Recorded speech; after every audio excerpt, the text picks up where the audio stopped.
kemudian dinas Perking, perumahan pemukiman, dan satu lagi itu dinas PTSP namanya, penanaman modal, perizinan ya, pelayanan perizinan terpadu ya. Terima kasih atas kedatangan adik-adik semua. Saya sebelumnya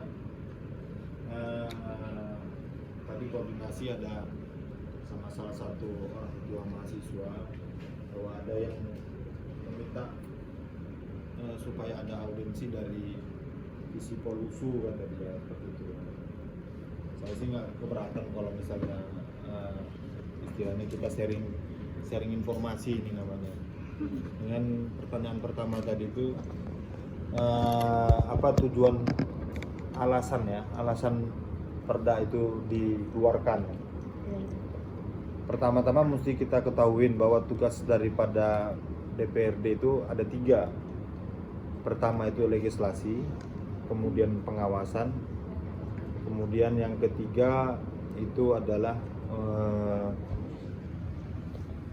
legislasi, pengawasan, dan satu lagi saya lupa apa itu ya kan, ada 3. Untuk yang tadi pertanyaan, jadi setiap kebijakan yang akan dikeluarkan oleh pemerintah itu harus ada dasar hukumnya ya.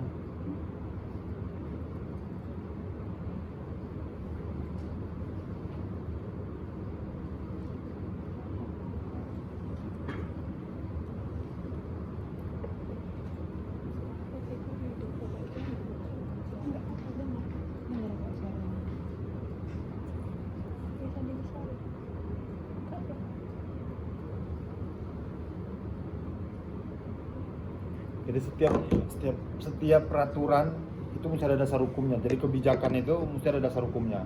Contohnya Perda nomor 6 tahun 2015 tadi tentang persampahan.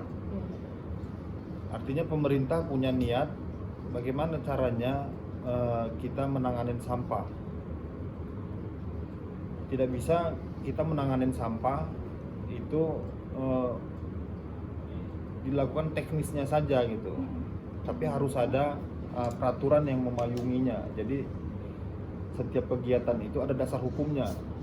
Untuk itulah dibuat peraturan itu agar kegiatan yang akan dilaksanakan itu dia dipayungi oleh hukum. Itu dasarnya sebenarnya. Jadi ya untuk jelasnya itu ya untuk memayungin secara hukum kegiatan itu, artinya legal. Legal artinya memang ada payung hukumnya untuk melaksanakan fungsi dan tugas dalam pengelolaan persampahan itu. Mungkin itu kalau untuk pertanyaan yang itu. Baik Pak, selanjutnya makasih atas jawaban pertanyaan yang pertama. Selanjutnya kami akan menanyakan dengan pertanyaan yang kedua, yaitu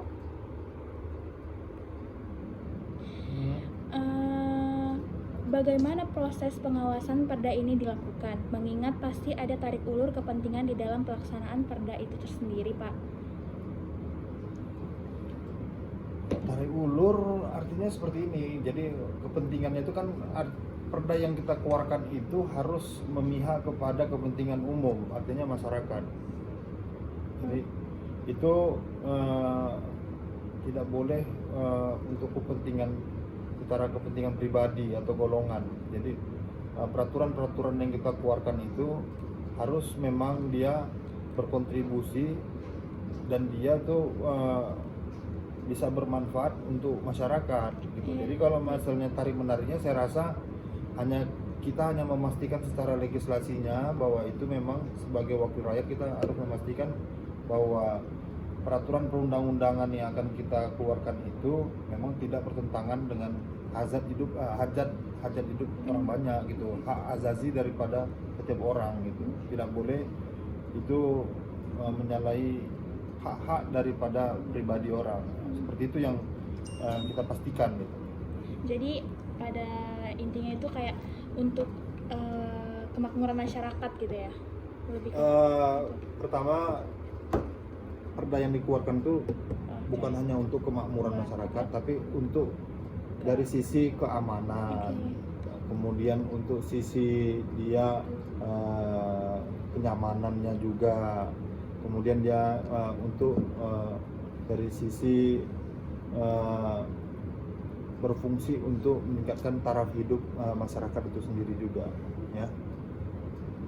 Oke Pak, selanjutnya pertanyaannya itu Pak, dalam proses perancangan perda ini kan Pak, pasti ada dinamika antara legislatif dan eksekutifnya kan Pak, dalam pembentukan perda gitu Pak. Ya. Kira-kira apa bentuk dinamika yang terjadi pada saat proses pembentukan perda ini Pak? Jadi kalau perda itu sendiri adanya perda itu dia ada dua pola. Satu dari hak inisiatif daripada DPRD atau ajuan dari pemerintah, seperti itu. Jadi kalau misalnya itu ajuan dari pemerintah, setelah itu masuk di dalam namanya prolegda, ya, program legislasi daerah, itu yang akan dibentuk satu panitia khusus untuk pembahasan daripada perda itu sendiri. Setelah dibentuk, nanti baru tim yang ada di pansus itu namanya menggodok isi daripada perda itu. Seperti itulah dia tahapannya, dia ada hak inisiatif dari pemerintah atau dari DPRD sendiri. Setelah itu diajukan dalam prolegda, nanti di Banmus itu di Badan Musyawarah, apakah itu bisa untuk kita ajukan sebagai pembahasan pembentukan pansus untuk pembahasan daripada perda itu. Kalau sudah masuk untuk dalam pembahasan, dia namanya masih ranperda, rancangan peraturan daerah. Nanti setelah pembahasan baru diketuk dalam paripurna, dia namanya perda. Seperti itu. Jangan ngangguk-ngangguk tapi nggak ngerti ya. Iya Pak. Baik Pak, saya rasa Cukup. satu pertanyaan terakhir yang Oh iya, ingin masih ada. dikit. nggak apa? Masih ada lagi. Oh, masih ada lagi. Pertanyaannya yaitu selanjutnya, siapa saja aktor yang terlibat dalam proses penyusunan perda tersebut hingga sampai pengesahan, Pak? Ya itu tadi yang saya sampaikan tadi tuh. Jadi kalau misalnya sudah masuk di dalam prolegda dan diparipurnakan, dia dibentuk suatu panitia khusus, baru nanti di panitia khusus itu mereka yang menggodok bersama pemerintah isi-isi daripada pasal-pasal perda itu. Jadi yang tadi saya sampaikan tadi itu, ada nggak yang tahu fungsi DPRD-nya itu sebetulnya apa? Hah? Perancangan, pengawasan dan Apa? Salah satunya tadi pembuatan perda, pengawasan dan anggaran. Nah, tiga itulah fungsi dari DPRD. Jadi makanya kita harus tahu kalau fungsi DPRD itu hanya itu. Sedangkan untuk menjalankan kebijakan pemerintah, kebijakan eksekusi di lapangan itu adalah tugas daripada eksekutif. Jadi banyak orang kadang-kadang kan demonstrasi ke DPRD minta supaya upah buruh dinaikkan gitu, iya kan? Nah, kita cuman kalau misalnya upah buruh itu ditentukan daripada pemerintah, kan gitu kan? Mereka yang mengesahkannya itu mereka gitu, bukan kita gitu. Kita hanya sampai macam peraturan daerah gitu, peraturan daerah, kemudian masalah anggaran ini untuk apa? Anggarannya itulah dia untuk belanja daerah, APBD namanya kan. Kemudian untuk apa? Yaitu pengawasan, uang yang dipakai itu dialokasikan kemana gitu. Cuman seperti itu aja kita. Kita orang politik mesti tahu itu, ya kan? Jangan tahunya pacaran aja, iya kan? Gak punya pacar? Punya? Kamu? Punya, Pak. Aduh. Selanjutnya ya Pak, pertanyaan selanjutnya. Ini selama implementasi dari kebijakan tersebut Pak, ada nggak halangan yang membuat perda ini jadi nggak maksimal gitu Bang? Jadi penerapannya, Pak? setiap perda yang kita keluarkan itu untuk sebagai landasan hukumnya. Contohnya macam seperti perda kita bahas ini, contohnya sampah, ya. Sampah itu, perda sampah itu di situ ada kebijakan bahwa setiap yang membuang sampah sembarangan itu ada hukumannya, gitu, ya kan? Kalau kita lihat di Medan ini sekarang, orang masih membuang sampah sembarangan kan, tapi nggak ada hukumannya, belum ada. Jadi setiap perda yang ada itu mesti dikuatkan lagi, namanya perwal. Perwal itu adalah petunjuk teknisnya, peraturan wali kota.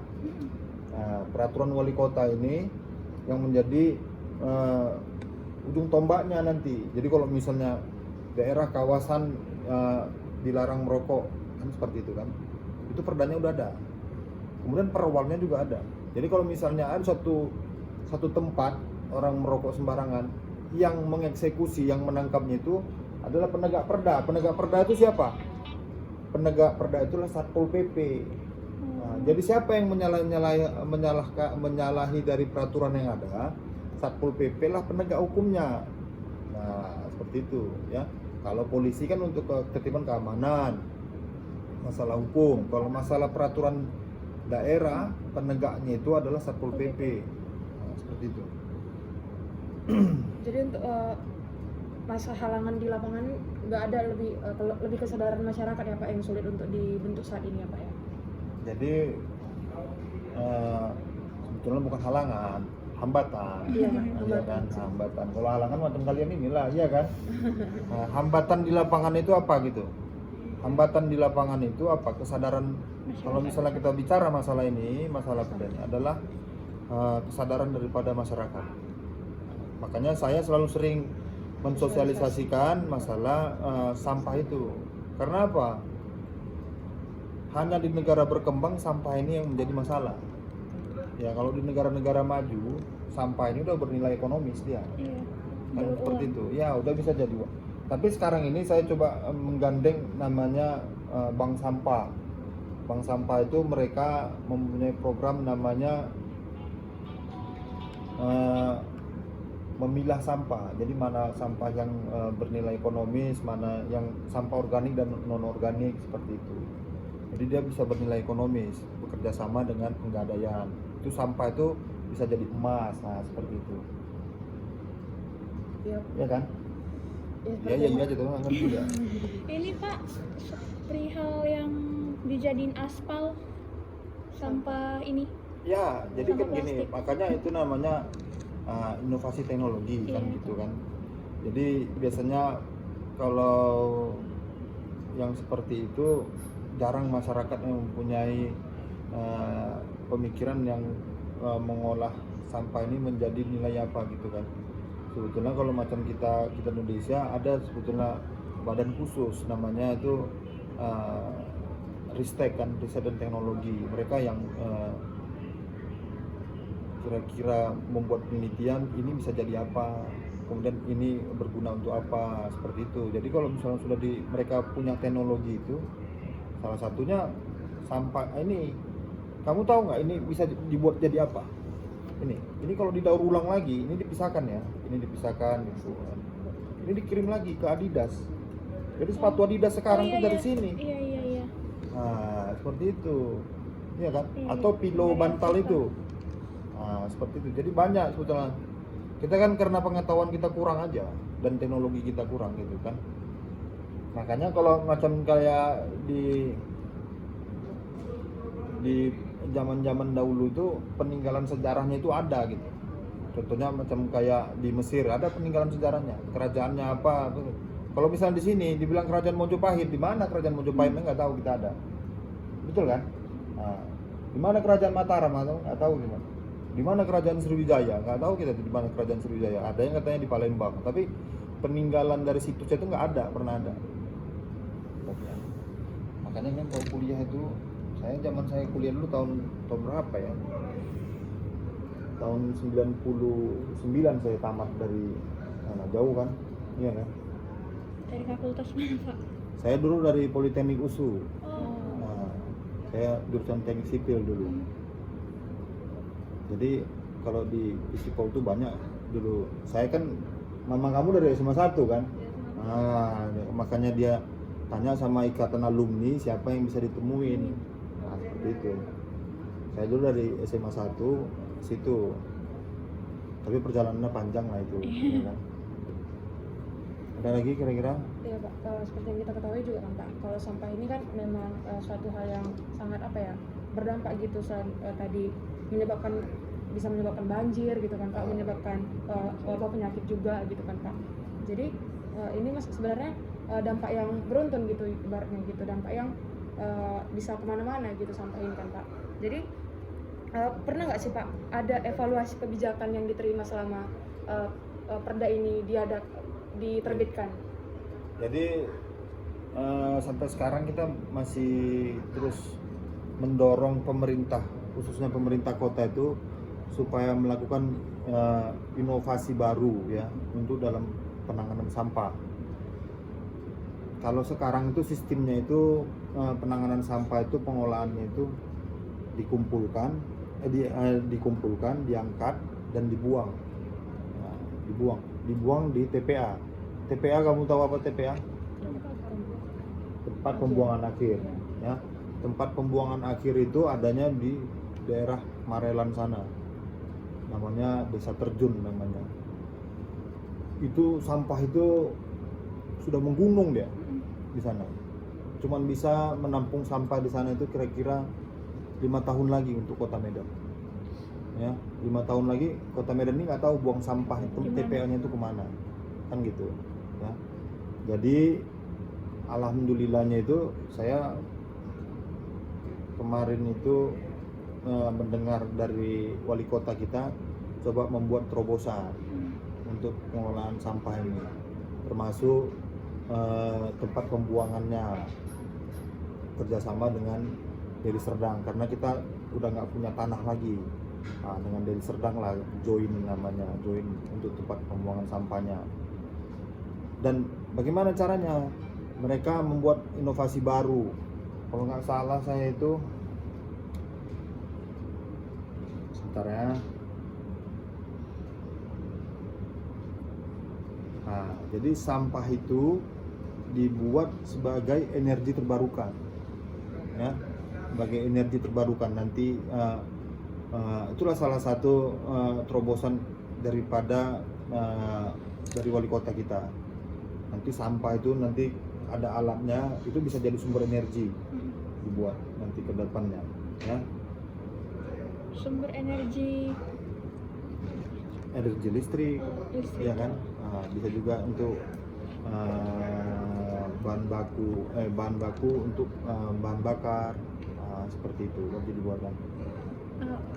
Kalau misalnya ini Pak, apa sih namanya, sekarang kan ada yang kayak sampah plastik yang bisa recycle, yang definisi kena air dia udah bisa cair langsung Pak, karena itu dia plastiknya itu ramah lingkungan, bisa dikonsumsi juga. Ya, jadi gini tuh, jadi kalau kita ke Jakarta, kita kalau apa itu namanya belanja di swalayan gitu, kita nggak dikasih lagi plastik, Harus bawa. ya bawa sendiri. Kalau masih di Medan masih seperti itu. Kalau di Sumatera Barat juga sudah melarang pakai sampah plastik. Plastik itu terurainya berapa lama?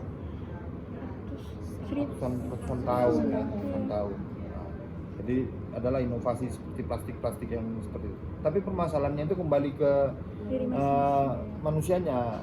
Nah, tapi kalau misalnya coba kamu di rumahnya perhatikan, mau nggak kalian memilah dan memilih namanya itu sampah itu?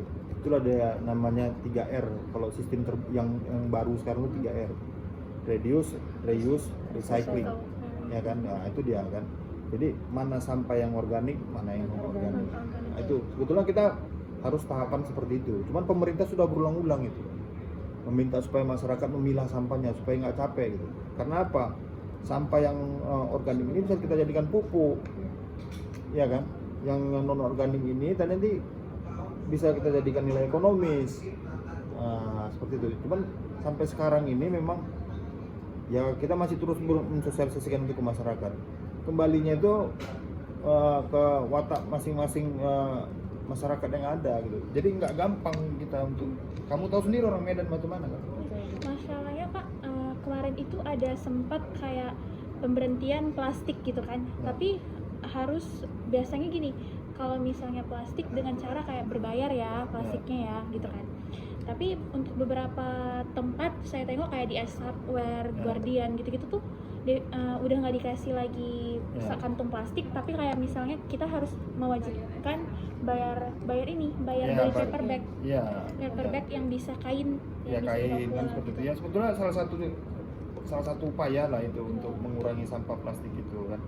Cuman memang kembalinya itu ya di kita masing-masing juga, gimana untuk caranya mengurangi sampah itu. Nanti tuh akhirnya nanti sistem pengolahan sampah itu nggak sampai lagi di TPA. Nah, ya di TPS saja pun atau di rumah tangga sendiri pun nanti sudah bisa mengelolanya. Itu yang kita harapkan nanti ke depannya. Sampah organik dipisahkan itu jadi pupuk, bagaimana caranya. Kalau di Jerman itu kamu bawa karton aja, masukkan ke ATM-nya, itu ada ATM khusus untuk sampah. Itu bisa keluar minuman, misalnya Coca-Cola atau apa, seperti itu. Kita untuk menuju ke sana itu peradabannya agak lama lah, kan seperti itu. Teknologi ya. Teknologi, peradabannya, karena kan mental kita itu berbeda dengan sebetulnya bukan kita nggak bisa gitu, cuman kita karena kita itu semuanya kalau macam di Indonesia ini gampang didapat, jadi membuat manusianya itu tidak bukan seperti yang mempunyai mental baja gitu. Kita cuma 2 musim, di luar negeri sana sampai 4 musim kan gitu kan. Gitu mereka musim salju, mereka mesti survive itu selama musim salju itu. Makanya mereka mesti pada saat musim semi mereka di situ menanam padi apa segala macam lah untuk makan mereka kan. Nah, itu yang membuat wataknya berbeda. Oh kita dengar aja lagu apa itu Pus-Pus itu, kamu tahu nggak itu apa itu katanya negara kita apa tuh kolam susu katanya kan, saking kaya tongkat dan kayu Untuk menghidupi dia tapi gitu kayanya kita ini, makanya kita ini rebutan kita ini negara kita ini. Kamu pikir yang dibuat sekarang isu masalah-masalah lain itu untuk apa? Untuk memecah belah itu. Bukan untuk istilahnya kita supaya kita saling membenci nih. Itu dibuat api dalam sekam dulu. Udah tinggal dikipas-kipas itu. Udah nanti jadi bara, itu kan habis. Nah, seperti itu tuh. Kan mesti mengerti sampai sana. Iya Pak, kan saya juga pernah baca nih Pak, ada teknologi masih udah ada di Indonesia, kalau nggak salah itu di Bandung ya. Itu dia menggunakan teknologi isi ulang gitu. Jadi ada misalnya kita mau beli sabun cair gitu kan, kita bawa botol sendiri, itu nanti kita bayar ya udah kita isi ulang gitu, isi air mineral gitu juga. Sebetulnya salah satu inovasi lah itu. Iya, Cuman betul. kita kalau macam kayak kalau sekarang ini di wali kota kita yang baru ini, jadi misalnya kita sama-sama lah ini ya, kita prihatin dengan masalah sampah di kota Medan misalnya. Dia punya 5 program prioritas namanya. Pertama itu penanganan banjir. Makanya sekarang kan di mana-mana dibuat parit drainase yang baru kan gitu. Gak ada wali kota sebelum-sebelumnya segetol Pak Bobi ini. Yang kedua apa? Masalah sampah. Makanya sampah ini jadi perhatian beliau juga, bagaimana cara mengolahnya, termasuklah saya bilang tadi itu jadikan energi salah satu pengolahannya kan gitu. Karena kita nggak mungkin nanti tertumpuk sampah, habis lagi tempatnya, nyari lagi tempat baru, tumpuk lagi, lama-lama dijajah sama sampah itu. Dan kita juga mesti pandai juga istilahnya.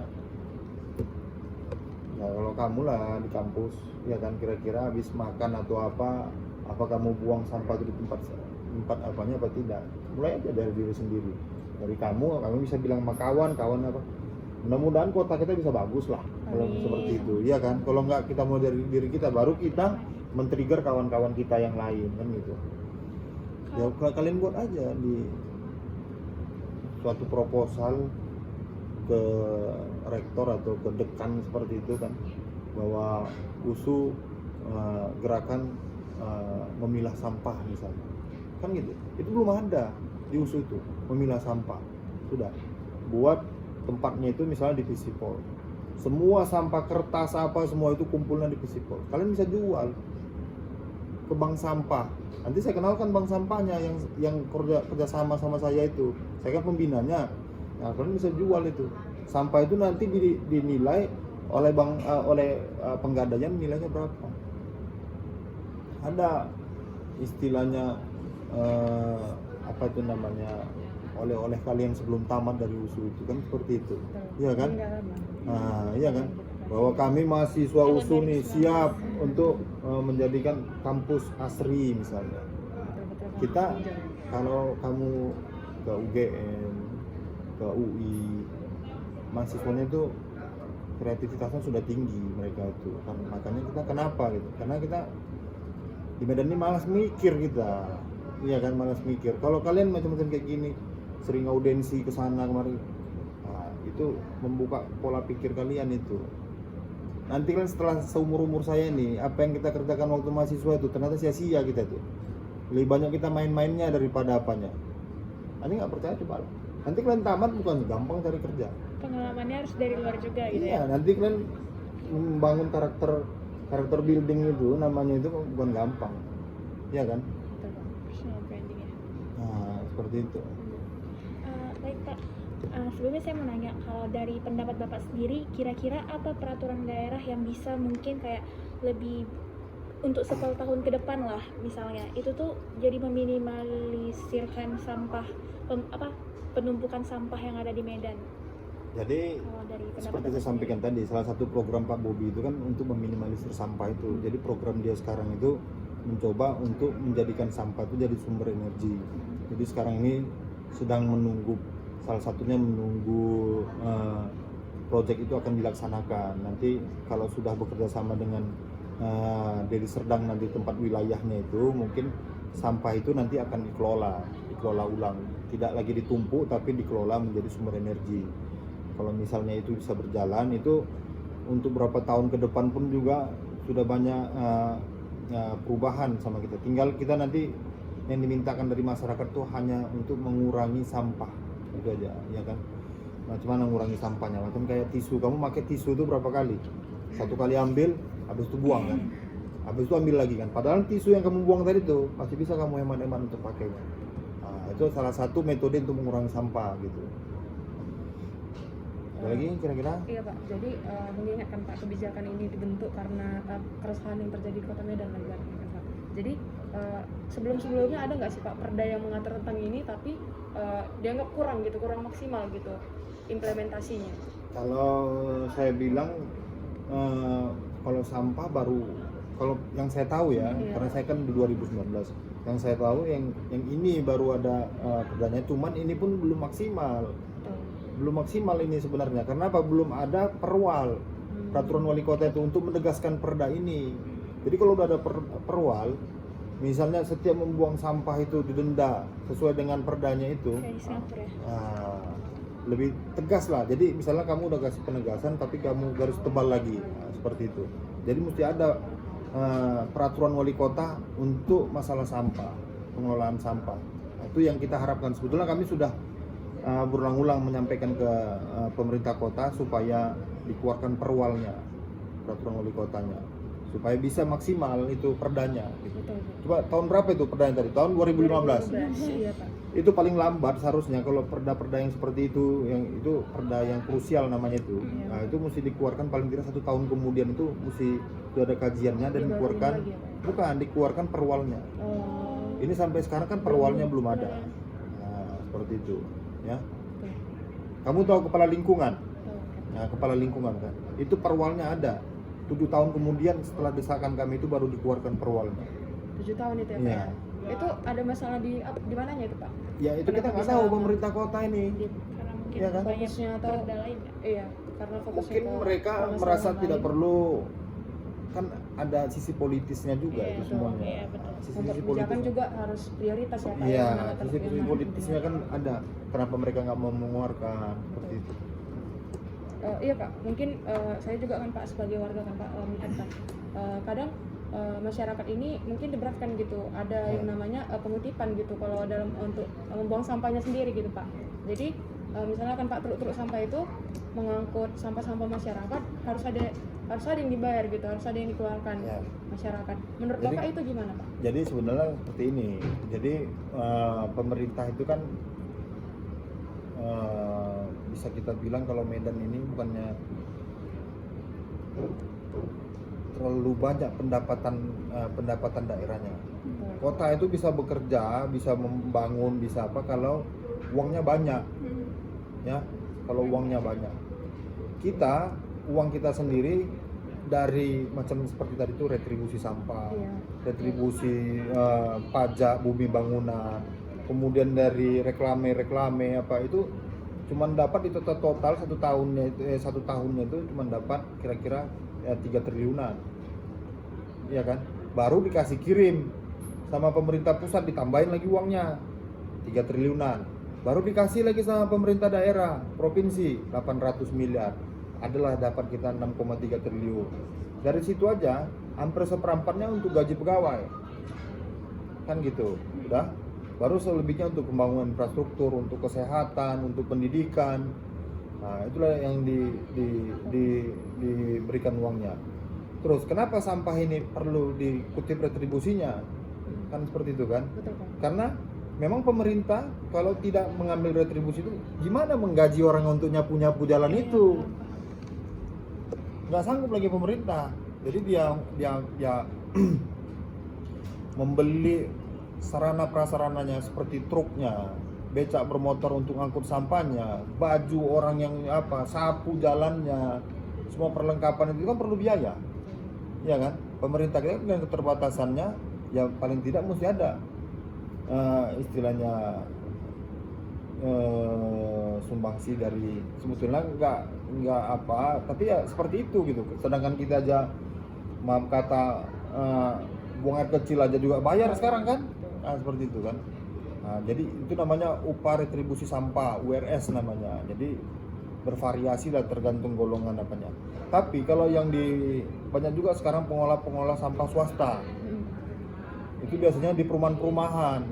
Iya kan? Perumahan-perumahan datang angkut sampahnya. Nanti mereka buang sampah ini lagi diserahkan sampahnya ke pemerintah kota.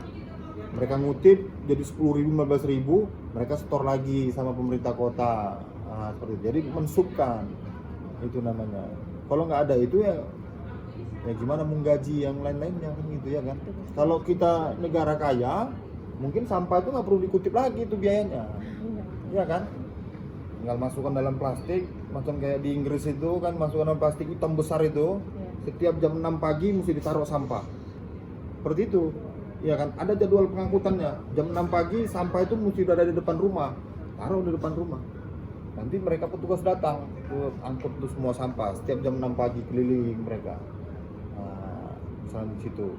Kemudian daerah lainnya ada schedule-nya untuk pengangkutan sampah itu. Kalau sekarang dengan keterbatasan armadanya 2-3 hari sekali baru diangkut. Kan seperti itu kan. Jadi yang makanya salah satu caranya pandai-pandai lah kita mengurangi sampah ya. Jadi jangan makan kuenya, kalau nggak mau dimakan nanti bawa pulang ya, main minumnya ya. Kamu nggak pernah nanya? Kamu? Udah kamu ragu ya? Ya. Baik Pak, saya rasa sekian dari pertanyaan Oh kami. iya. Iya Pak. Terima kasih Makasih, atas Ya sama-sama. Waktunya, Pak. Sama-sama. dari waktunya. Nanti kalian kalau misalnya mau main-main lagi ke sini hubungi saya, apa kami mau bincang-bincang masalah ini gitu ya, nggak apa-apa ya Baik, kan. Pak. Terima kasih, Pak. Ya, Sebelumnya Pak, besarkan wawasannya supaya jangan jadi mahasiswa abadi kalian di situ ya kan. Ya Pak. Ya kan? semoga cepat selamat. Amin. Amin. Ya lah, kalau bisipol kan nggak payah-payah kan. Iya. Ya kan, tinggal kalian ngapal-ngapal aja. Sebelumnya Pak, kalau kami bisa, kami ingin meminta foto soalnya untuk dokumentasi. Oh boleh minta foto. Foto saya atau macam mana? Rame-rame. Oh foto rame-rame. Oh. Tam, fotokan tolong Tam.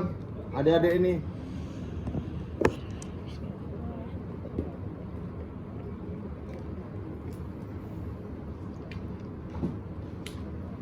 Nanti kirim ke saya ya. Oke Pak. Ini fotonya kita duduk aja atau diri Pak? Kak, kalian terserah mau jongkok juga nggak apa-apa. Dulu Duduk dulu. Oh, duduk dulu baru berdiri. Oh, iya iya iya iya iya. Wih. Nggak, tunggu dulu. Masa saya sendiri yang nggak pakai masker ya kan? Oh iya betul. Nah. Saya kamu nggak usah. Oh ya udah ya, ya, ya, ya. Saya masker saya ketinggalan di sana. Pakai masker. Ya. Gak apa-apa pakai aja.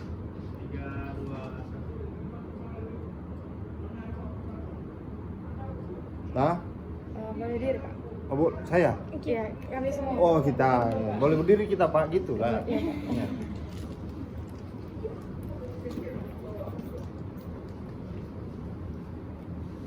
Gimana sini kita?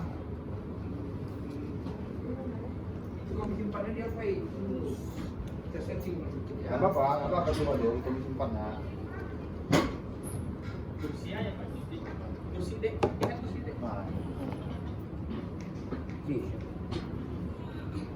Ayo.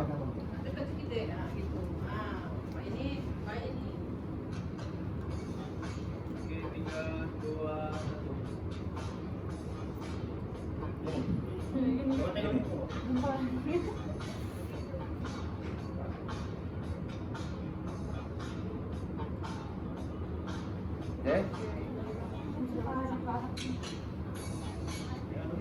Ada yang kurang di rumah.